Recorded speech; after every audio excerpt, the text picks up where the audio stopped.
It's a great day to crochet. Today's yarn of the day is Roseto and Roseto Worsted. These yarns are basically the same, only they're just two different weights. And they have mostly the same colorways, but they're named differently. So these two colorways that I have here are very similar. They're just named differently. So the Roseto is 30% wool, 70% acrylic. It comes in 50-gram balls, 200 meters, and is categorized as a 3-weight yarn. The Roseto Worsted is also 30% wool, 70% acrylic, 100-gram ball with 200 meters, and is categorized as a 4-weight yarn. So this one, they're the same number of meters, but this one's 50 and this one's 100 grams. So the feel of this yarn, it does have a little bit of a woolly feel, but they are really soft and squishy. I'm really pleased with the softness of the yarn. I think having just a smaller amount of wool in it and a larger amount of acrylic really helps in the softness of this yarn. So both of these yarns are a roving yarn. So there are no twisted fibers to separate. They're just all together. Now, in some parts of the yarn, you can see that you have a couple of different colors twisted together, but they're not really separate strands. They're just all in there together. So this is a nice roving yarn. Now with most roving yarns, you're going to get a change in weight of your yarn as you crochet through. So your weight of your yarn could vary. This is the Roseto, which is the 3-weight yarn, and it could vary anywhere from a 1 to a 3 when you're crocheting or knitting.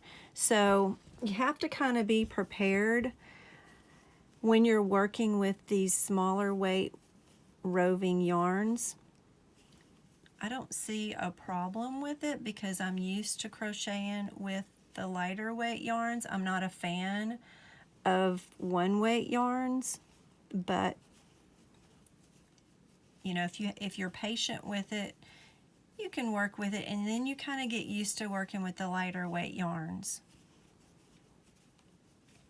So you can kind of see in certain areas where the yarn was a little bit thicker and then where the yarn's a little bit thinner. But this is the Roseto. Then let's see how it rips out. Doesn't seem to be a problem. You know, with some of the roving yarns, oops, and their fibers, it caught a little bit right there. So it seems to rip out okay. It is feeling a little catchy, but you know, that's normal with the roving yarns and any yarn that has wool in it. For the Roseto Worsted, as I have been working with the yarn, it has been fluctuating between a 4 down to pretty much a 2. You can see that that's getting pretty thin there, whereas over here it was a lot thicker. So it's been fluctuating between a 2 and a 4. But those of you who use roving yarns, y'all know that that's just the way it is. That's just kind of the nature of spinning the fibers. You can see we've got some areas where it's a little bit thinner and then areas where it's a little bit thicker. So this is the Roseto Worsted. Then let's see how it's going to rip out. You can always tell how it's going to rip out if you rip it out quickly. And this is doing pretty well.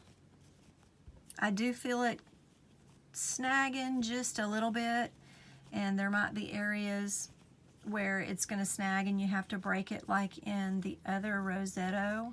So here is my washed sample of the Roseto Worsted, and hopefully I'll put the video side by side of the one when I'm working it and showing it, because I ripped it all out and I really didn't feel like redoing it. But you can see that it did fuzz. I would think really, you really don't need to wash and dry roving yarns in the washer and dryer because they're not twisted tightly. They are going to fuzz more. But this one, I was really surprised that it didn't do that bad. I would definitely hand wash it, but if it accidentally got in the washer and dryer, it doesn't look like it's going to be a total loss. And then here is the Roseto, which is the 3 weight. And you can see it didn't do that bad either. But yes, it does have fuzzing in places. You can tell on the tail really how it ended up.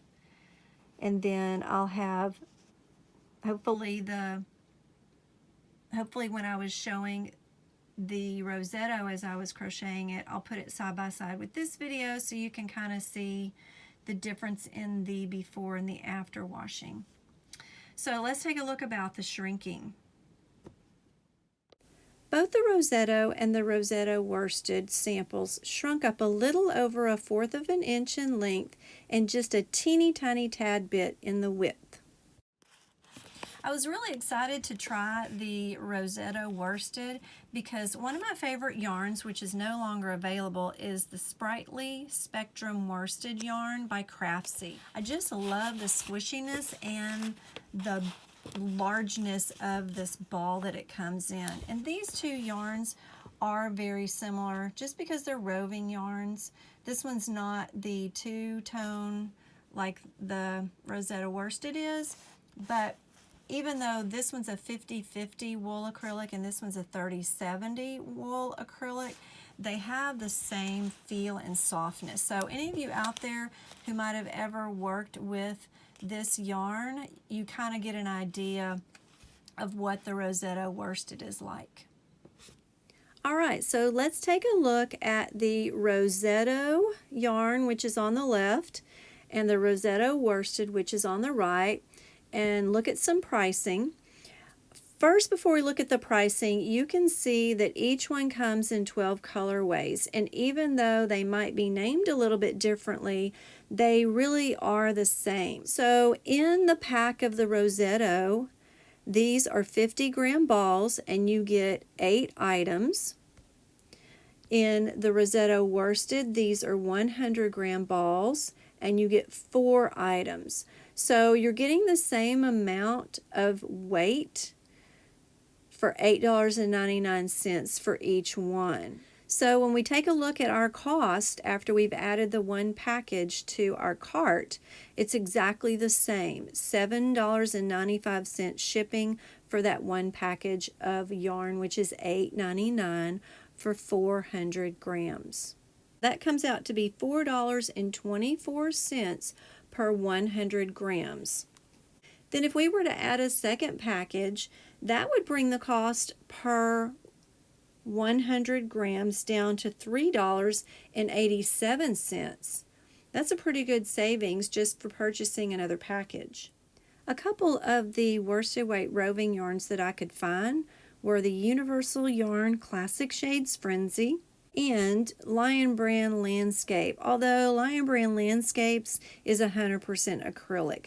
But if you see the prices, you can see that the yarn from Ice Yarns is a better deal even with the shipping included. So don't let that shipping scare you.